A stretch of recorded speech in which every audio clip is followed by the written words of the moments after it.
You gotta keep the devil down in the hole. Hey everybody, this is Dead Winter Dead with another Battlefield 4 video for you. Today we're going to be taking a look at some LSAT gameplay on Paracel Storm, Conquest, Large. Now what you just saw there with the Claymore is a pretty fundamental tactic of basically watching your own back. I am attacking this flag without any support. I have no teammates there, no squad mates there, and I can't watch all the angles because I'm only one person.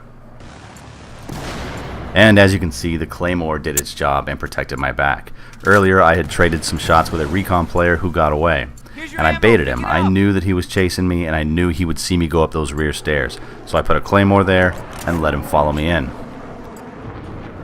Now here I'm doing the exact opposite. After the kill, I knew that he was watching the kill cam. So I stayed in the stairwell. Once the kill cam animation was over, I reset my booby trap and displaced. My Claymore is now watching the front stairs. I move to watch the rear stairs. But as you can see, he chose the rear stairs again, probably assuming that I was still in the front stair area and he was going to come up top and attack me from above and behind. Now when you're working alone like this, these tactics are vital because you cannot watch all angles, or it's incredibly difficult to. Claymores are excellent for covering your flanks and excellent for covering your rear. Now like I said in the beginning, this is the LSAT light machine gun. I am running the reflex sight, the 2x magnifier, angled grip, as well as the suppressor. Now I'm finding that the suppressors in Battlefield 4 seem to be a lot easier on your weapons than they were in BF3. In BF3, I almost never ran a suppressor on any weapon. In fact, I can think of very few times where I actually did run a suppressor and was successful in its use. In Battlefield 4, it's become my new favorite attachment. Because as you know, I do tend up to be on my own a lot of times, and staying off the minimap is key, especially when facing down multiple opponents. You want to make sure that stealth is on your side. Now one thing I want to talk about that I think is a pretty important piece of information that you should probably soak up is attacking the map or defending the map in pieces, in chunks, just kind of taking bites like it was a giant candy bar. In this case, Paracel Storm is a pretty large map, which means it can be pretty daunting to try to move from E flag, which is the sunken carrier, all the way to A flag, which is this little, I guess, kind of patrol base area.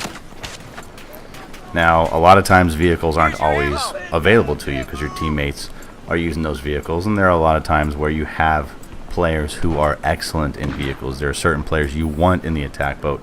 There are certain players you want in the attack chopper or the scout chopper, just because they're good at it and they're helping their team. But a lot of times when you get players in vehicles, they're doing the same thing you are. They're playing the game and they're soaking up those points. And a lot of times they're not going to stop and pick you up and give you a ride.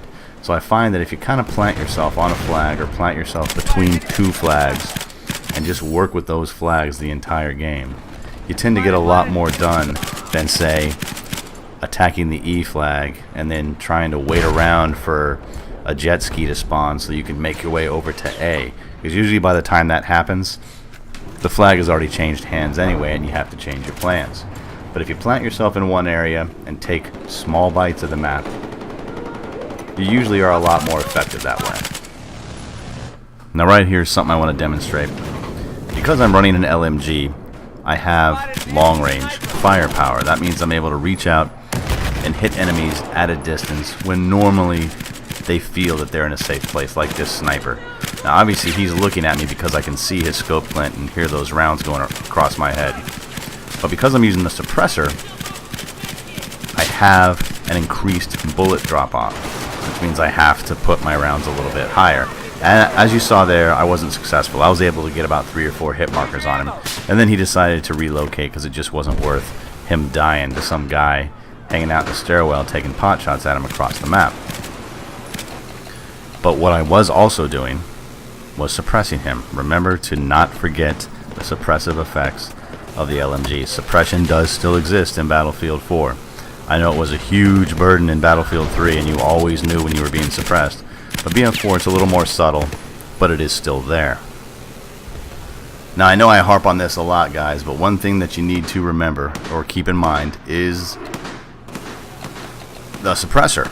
I mean, I'm running the suppressor, so I'm staying off the minimap. Now, these guys, I'm firing from C over into D flag. Now, the chances of those guys having their minimap pumped up so high that they can see me over there are pretty slim, but still, it's always nice to stay off the minimap with that suppressor, especially considering how much easier it is to use in this game. And again, I'm throwing down rounds downrange, just keeping these guys' heads down, keeping them suppressed. And as you can see, I'm racking up kill assists, and those are just free points. All I have to do is fire some rounds at a Dorito across the map, suppress him, hit him a couple times, and I can either get a kill assist or suppression assist. Right there, tenacity was key. I just kept working that guy until he finally went down. Here is a complete fail on my part. I went full auto just for fun right at the end of the game. I never suggest you go full auto. I don't think I got the kill on that guy. But, you know, LMGs are almost worthless if you go full auto. Remember to tap fire and burst fire. Well, guys, my name's Dead Winter Dead. This has been some random thoughts, tips, and gameplay with the LSAT LMG. If you haven't tried this weapon out, I suggest you try it out. It is one of the better LMGs, really easy to control. Thanks for watching. Have a good one.